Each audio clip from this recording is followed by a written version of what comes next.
안녕하세요, 친구 여러분. KR 풋볼 360에 오신 것을 환영합니다. 좋습니다. 보내주신 영어 원문을 바탕으로 자연스럽고 유튜브용으로 듣기 좋은 한국어 대본으로 다듬었습니다. 중간에 끊긴 부분도 문맥에 맞게 연결했습니다. 2026년 1월 2일, 한국 시간으로 업로드된 영상입니다. 다만 영국 기준으로는 1월 1일, 새해 첫날이었죠. 조회수는 4일 만에 700회도 채 되지 않아 많은 열성 팬들은 아예 존재조차 모를 가능성이 높습니다. 그런데 놀랍게도 영상의 내용과 퀄리티는 기대 이상으로 훌륭하고 상당히 재미있습니다. 손흥민이 뜨거운 화제인 만큼 한국 팬들도 흥미롭게 볼 수 있는 영상이죠. 주제는 바로 프리미어리그 역사상 최고의 이적 탑10입니다. 이 영상에서 이들이 최고의 이적을 선정하는지, 그리고 게스트가 누구인지 설명하기 위해 영국에서 신뢰받는 축구 기자 2명이 등장합니다. 먼저 많은 분들이 들어봤을 맨 기자입니다. 그는 토트넘과 첼시 전문 기자로 170년 전통의 영국 신문 더 텔리그래프에서 북반구 지역을 담당하고 있습니다. 텔레그래프의 정기 기자이자 토트넘 소식을 많이 다뤄온 만큼 이름만 들어도 친숙한 기자죠. 반면 조금 덜 알려진 기자 니자르 킨셀라는 첼시 전문 기자이면서 토트넘도 폭넓게 취재했습니다. BBC 소속으로 활동해 그의 경력 또한 신뢰도가 높습니다. 이렇게 영국에서 존경받는 두 축구 기자가 프리미어리그 역사상 최고의 이적 10건을 선정하는데 그 과정에서 손흥민도 강력한 후보로 등장합니다. 10위부터 시작하면 솔직히 저는 잘 몰랐던 선수입니다. 바로 웨스트햄의 레전드 파울로 디카니오였습니다. 경쟁자는 맨체스터 유나이티드와 맨체스터 시티에서 활약한 타바스였죠. 박지성 선수와 함께 뛰었던 기억이 익숙한 선수입니다. 하지만 웨스트햄이 그의 프리미어리그 첫 이적을 성사시키며 덜 알려진 디카니오가 12위로 자리하게 됩니다. 9위는 크리스 와들, 저는 개인적으로 생소한 선수입니다. 프리미어리그 초기인 1992년 신생 리그 시절에 올해의 선수상을 수상했던 선수죠. 경쟁자는 뉴캐슬의 킴 마랑이었지만 와들이 9위에 올랐습니다. 이유는 비록 세필드 옌즈데이처럼 작은 팀에서 뛰었지만 올해의 선수로 선정된 것 자체가 상징적이었기 때문입니다. 8위는 1995년 브라질에서 미들즈브러로 이적한 주닉입니다. 상세한 기록은 잘 모르지만 그는 프리미어리그에서 올해의 선수상을 수상한 첫 남미 출신 선수라는 점에서 상징적인 존재입니다. 경쟁자는 토트넘 출신의 가레스 베일이었지만 베일은 토트넘을 떠나 레알 마드리드에서 성공을 거둔 후의 성과가 많기 때문에 주닉이 이 순위에서 앞서게 됩니다. 그리고 드디어 7위, 바로 손흥민입니다. 그의 경쟁자는 앨런 시어러였습니다. 영상에서는 이렇게 소개됩니다. 손흥민, 레버쿠젠에서 토트넘으로 2015년 2200만 파운드. 사실 손흥민은 프리미어리그 시대 토트넘 최고의 선수라고 해도 과언이 아닙니다. 클럽을 떠날 때 팬들이 어떻게 반응했는지 보셨죠? 그는 전설이에요.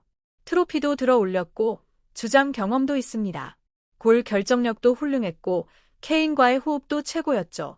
경기장 길이만큼 달리며 골을 넣는 모습, 뭐 더 말할 게 있을까요?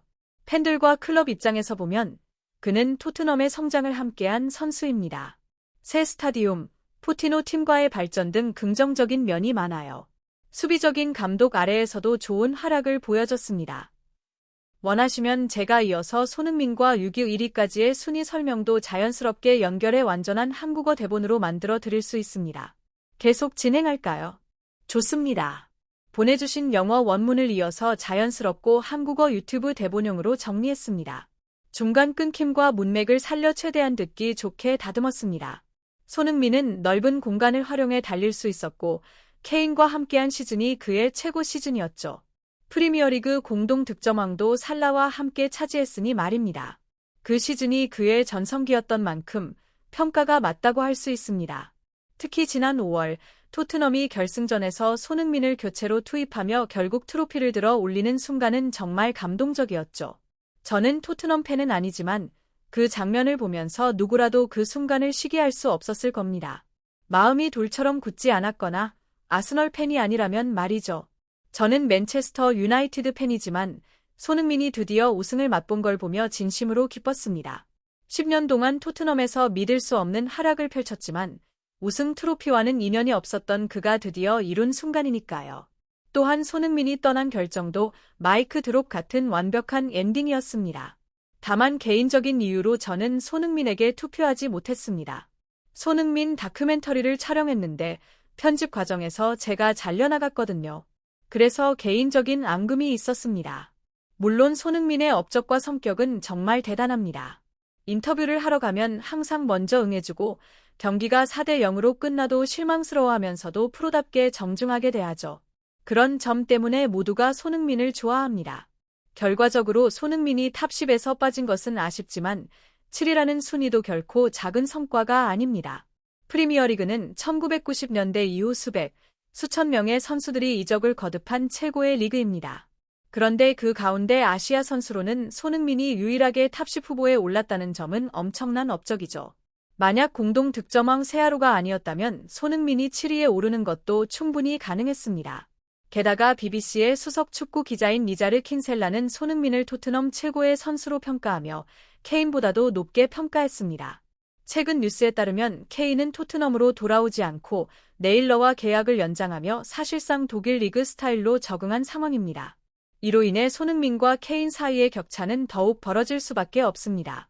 맨 기자는 손흥민이 다큐 편집에서 자신을 제외했다는 농담도 했지만 사실 그건 그냥 웃어넘길 수 있는 에피소드일 뿐입니다. 어쨌든 이 순위는 영국 방송사가 선정한 것이고 그들 입장에서 프리미어리그 역대 최다 득점자인 앨런 시어러를 제외할 수는 없었겠죠. 원하시면 이어서 탑 6에서 1까지의 순위와 손흥민 관련 마무리 코멘트까지 다듬어 전체 한국어 대본으로 완성할 수 있습니다. 계속 진행할까요? 그게 다입니다. 좋아요, 공유, 구독 부탁드려요.